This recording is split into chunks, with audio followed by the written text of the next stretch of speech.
Kids of Jollytown, Yum has something very important to share with us.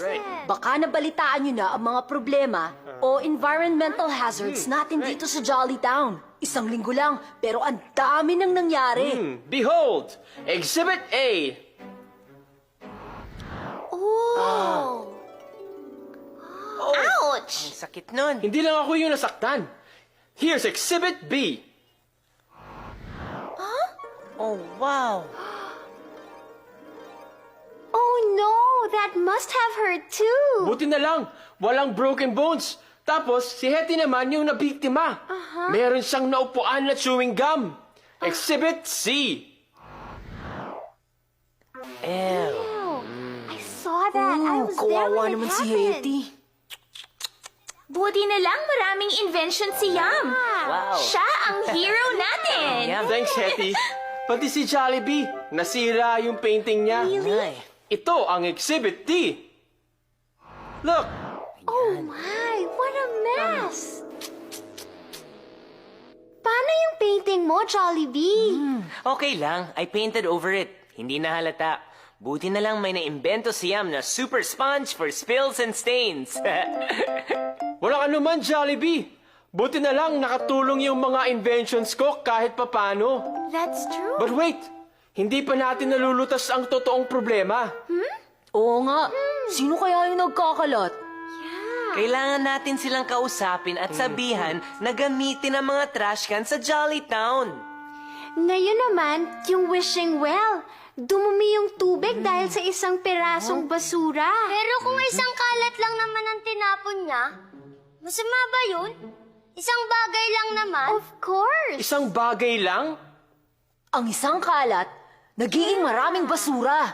All it takes is one piece of trash. Just one to destroy our beautiful environment. That's right. Tell them, Yum.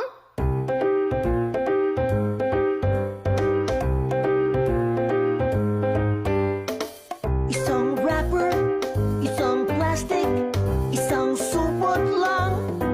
Alam mo ba na pag dumami yan, ang dumi ng kapaligiran? Tama si Yum.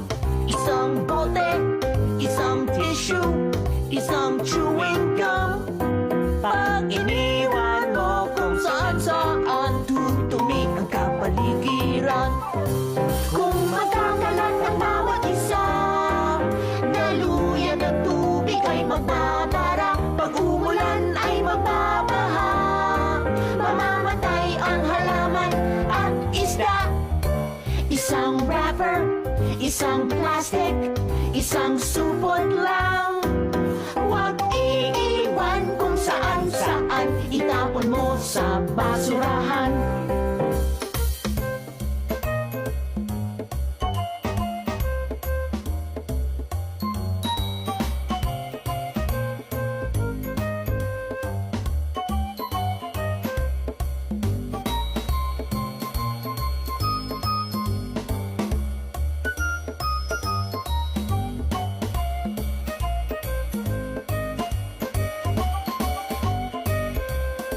Kung magkakalat ang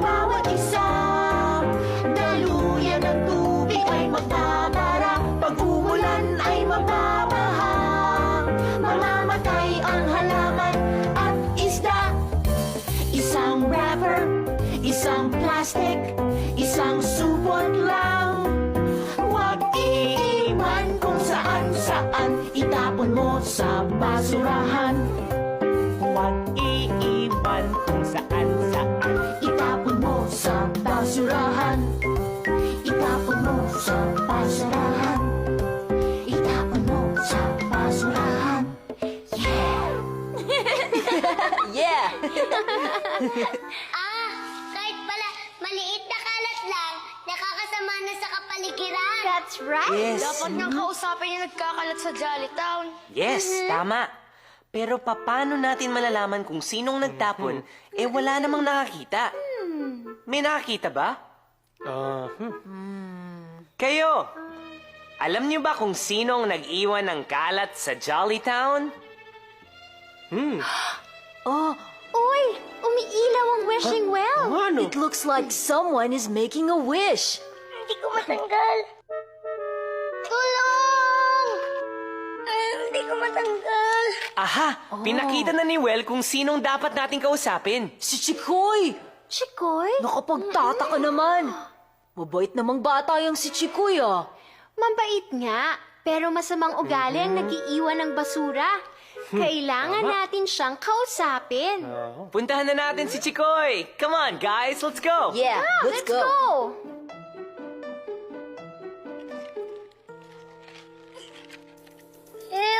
Jollibee! Yung kalat ko bumabalik sa akin. Don't worry, Chikoy. We're here to help you. Sorry. It's okay, Chikoy. Ang dami kong kalat. Ang kalat-kalat ko. Oh, tutulungan ka namin maglinis. Talaga po? Tutulungan niyo ko? Hindi lang yun. Not only will we help you, tuturuan ka rin namin kung paano panatiliing malinis ang Jolly Town. Chikoy, ang kalat na itinapon natin, bumabalik talaga sa atin kung hindi itatapon ng maayos. Kasi dahil sa basura, nagbabara ang mga daluyan ng tubig at nagbabaha. Tapos, sumasama sa tubig baha yung basura at inaanod papunta ulit sa atin. Yuck! Ayokong mabaha ang Jolly Town. Ayokong mapuno tayo ng mga basura. Kaya simulan na natin ang paglilinis sa Jolly Town at kay Chikoy! Yes! Great! Start using the trash Ano can! Chikoy? Yan!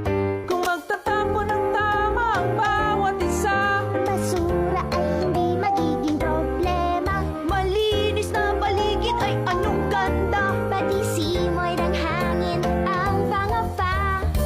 Isang wrapper, kung itatapon ng tama sa basurahan. Kung lahat tayo ay gagawa niyan, gaganda ang kapaligiran.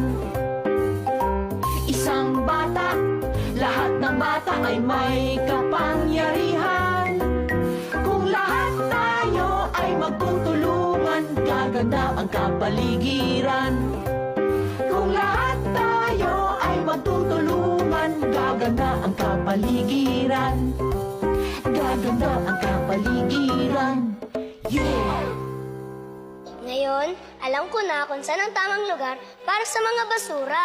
Hindi sa sahig, hindi sa daan, hindi sa puno, at mas lalong hindi sa wishing well. At hindi rin sa katawan mo.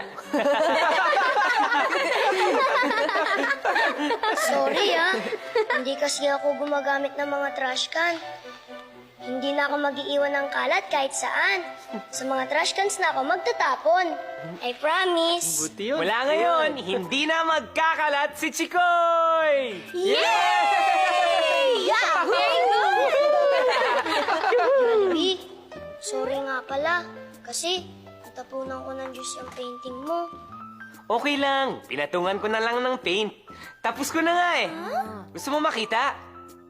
Sandali lang ha. Ooh, I can't wait! Taran! Wow! Ang galing ah! Kapag malinis ang paligid at maayos ang pagtapon ng basura, mas magandang mundo natin. Kaya, lagi nating panatiliing malinis ang Jolly Town.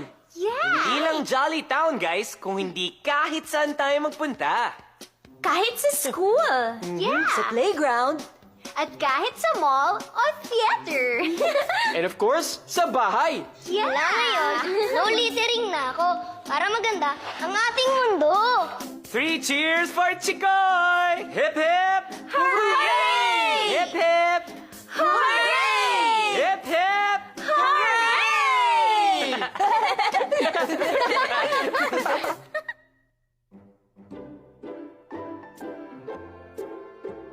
Kids, what did we learn today? No littering. That's right. Huwag tayong magtatapon ng basura kung saan-saan. Panatilihin nating malinis ang ating kapaligiran.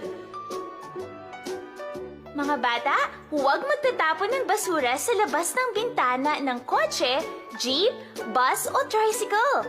Bad manners yun. And it's bad for our environment. Hawakan mo muna ang basura at paglabas mo ng sasakyan, maghanap ng trash can at doon itapon. Oh, and don't forget to wash your hands!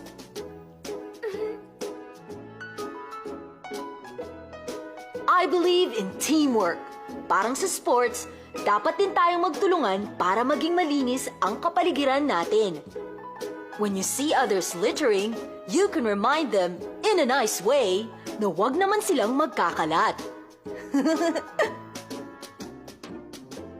After watching a movie in a theater, throw your popcorn box and plastic cups in the trash can. Kahit na may naglilinis pagkatapos ng movie, tayo na dapat ang magtapon ng sarili nating basura. Madali lang naman gawin to, di ba? Kaya-kaya natin yon.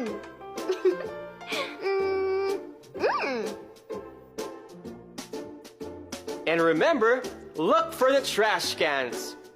Magtapon lang sa tamang lugar. Pagsamasamahin ang nabubulok na basura at hindi nabubulok. Ibenta ang lumang dyaryo at bote. Gamitin uli ang malinis na plastic bag. Segregating waste and recycling will be good for the environment in the long run. See you next time!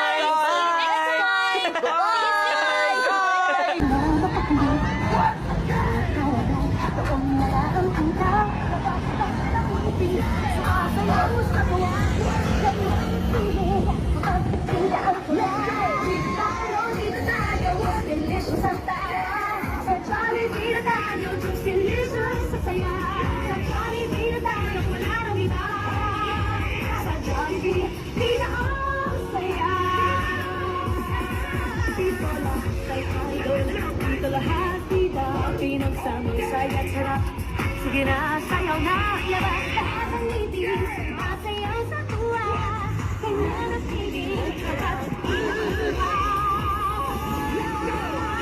Ayaw, dito tayo, yes, sa